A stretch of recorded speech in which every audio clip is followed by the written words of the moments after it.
Karena dendam. Oke, saya lompat ke persidangan pada saat mendampingi. Kalian tahu kalau pledoi kalian itu dikesampingkan oleh hakim.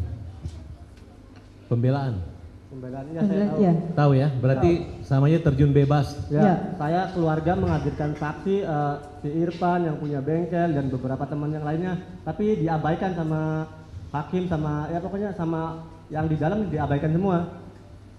Nah, itu jelas sekali bahwa pledoi tidak digunakan dan tidak pertimbangan, terjun bebas. Kalian mengetahui bahwa memori banding adik kalian itu tidak dikirim ke pengadilan tinggi. Ya, saya tahu. Ibu Titin bilang.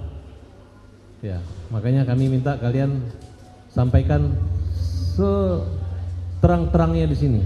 Mudah-mudahan melalui Ibu Hakim yang di sini bisa tercatat semua melalui Pak Jaksa di sini ya. Apa kelemahan-kelemahan dari pembuktian, dakwaan sampai putusan itu sehingga dapat dikoreksi kembali. Jangan ditutup-tutupi.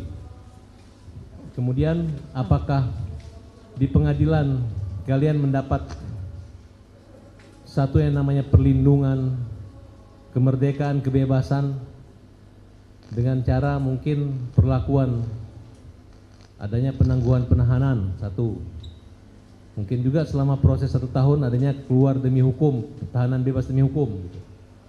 Kalau mengingat perkara ini melampaui waktunya, putusan Mahkamah Agung itu bulan Agustus tahun 2017, hampir 1 tahun. Itu memang dalam catatan kami tidak digunakan hak bebas demi hukumnya. Nah, apakah hakim ataupun Bapas saat itu terlihat melindungi kepentingan daripada anak Saka atau tidak? Tidak. Jelaskan kenapa tidak? Karena Saka sudah bercerita yang sebenarnya, tetapi tetap saja harus sesuai BAP. Sedangkan BAP yang pertama kali dibuat dari tanggal penangkapan 31 sampai 15-16 itu bukan karya Bu Titin. Bukan. Hanya secara formalitas menandatangani aja. Iya. Tapi hak-hak perlindungan anak tidak dijalankan sebagaimana mestinya oleh Bapas maupun polisi, jaksa dan hakim saat itu. Iya. Yakin? Yakin. Apakah ada perlakuan kasar atau keras atau mungkin dimarahin anak ini? Iya, ada. Pada saat proses sidang. Coba cerita apa persoalannya? Karena waktu itu seingat saya, dia itu suruh bercerita pertama. Dia sudah bercerita apa yang terjadi selama dari tanggal 27, apa yang dia lakukan. Dia bersama teman-temannya yaitu Sadikun kan. Dia mau pergi berisi motor terus ke bengkel. Dia tuh sudah bercerita sesungguhnya, tetapi saya menyaksikan itu tuh hakim tidak percaya. Selalu diarahkan ke BAP lagi. Contohnya kalimat apa yang membuat hakim? Apa ya? Dia tidak percaya kalau ada bengkel buka malam-malam. Seperti kalimat apa penyampaian? Mana ada bengkel buka malam-malam? Dibentak? Ya, Iya, saya masih keras ingat. sekali itu. Di otak saya masih terngiang-ngiang. Keras. Kemudian katanya ada pihak polisi yang telah memberi kesaksian membanting pintu atau ngamuk. Iya betul. Setelah dihadirkan itu Pak polisi, lalu saat dia mau keluar, suaranya keras sekali. Padahal itu sidang anak dan tertutup. Jangankan anak Saka yang pada saat itu ya, saya sendiri merasa emang seperti ini tah. Saya tidak mengerti kenapa seperti ini gitu. Apakah itu kalian rasakan sebagai bentuk intimidasi, ancaman, dan bukan sikap untuk perlindungan anak? Iya. Itu kayak ancaman. Kalau ia melindungi tidak mungkin harus seperti ini. Jadi pada dasarnya sidang Saka itu seperti sidang dewasa. Karena waktu itu Saka tuh tinggi. Maksudnya tinggi badannya gitu? Ya, Ya, badannya tinggi. Jadi seperti orang dewasa. Apa dampak daripada hukuman proses? Yang saya lihat kalau ketemu saya sebelum sidang aja tatapannya kosong, dia trauma berat. Jadi dia tuh nggak bisa ngungkapin apa yang dia harus ungkapin gitu loh. Beda jauh sama sekarang. Jadi dia tuh cuma ngomongnya ngomongnya nggak bisa diungkapin semua.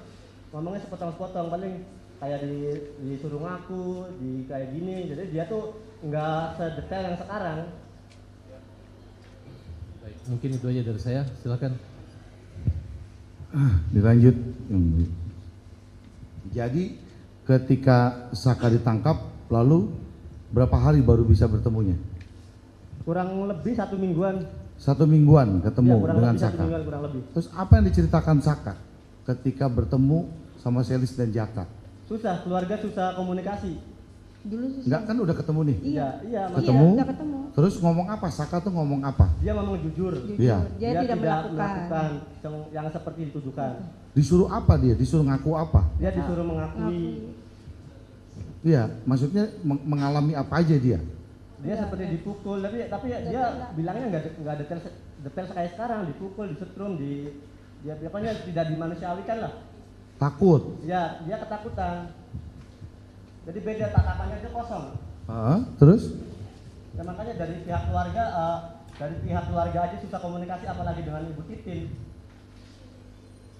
Oh. Jadi disuruh mengaku apa? Yang Saka ngomong ngaku apa dia? Disuruh ngakunya? Ya disuruh ngikutin sesuai BAP.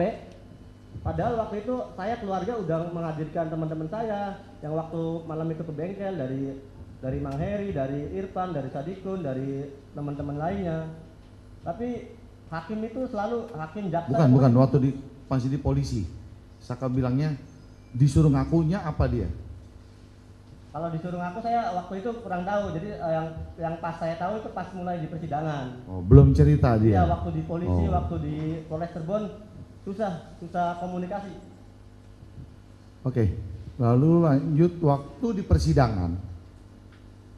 Kan Saka ini kejadian malam itu kan dia tidak berada di tempat. Artinya tidak berada di peristiwa itu. Lalu siapa aja yang bersaksi ketika sidang di 2016 itu, siapa yang bersaksi bahwa meyakinkan Saka itu tidak ada di tempat? Siapa yang memberikan kesaksian itu? Siapa? Itu. Liga Akbar. Terus ada Bukan maksudnya. apa? Yang meringankan. Ya, yang menjelaskan bahwa Saka kan bersama dengan saya malam itu atau gitu. Nih, Siapa? Sadikun, saya hadirkan Sadikun. Lalu saya hadirkan Bang Heri. Lalu saya Irfan. Sama yang sudah meninggal almarhum kalau nggak salah namanya siapa meninggal? Radija almarhum, dia dulu gajol. saya sudah hadirkan dulu. Menjelaskan semuanya dia. Iya. Menjelaskan semua menjelaskan. secara detail dari awal ngumpul di rumah Sadikun, terus pindah ke rumah nenek, terus si Irfan motornya rusak, terus disetet sama Kodir sama Radija, terus sampai ke flyover, terus katanya puter balik karena dikira ada razia. Sampai jam berapa mereka dengan Saka? Saya kurang tahu. Enggak, maksudnya malam itu sampai jam Malam berapa? itu pas ngumpul, Mereka tuh bubarnya sampai jam berapa? pas ngumpul tuh bubar 10:30 pas berangkat ke bengkel itu. Jadi ya anak-anak yang di rumah tuh nggak semuanya ikut ke bengkel. Jadi 10:30 sudah bubar dengan Ya, Saka? 10:30 tuh udah bubar. Udah bubar ya dengan Saka. Baik, yang mulia. Izin yang mulia. Saudara Jaka, di dalam putusan nomor perkara 16 dan putusan nomor 3, di situ disebutkan bahwa saudara Jaka menelpon Eka Sandi ya untuk membawa pulang Saka Tatal.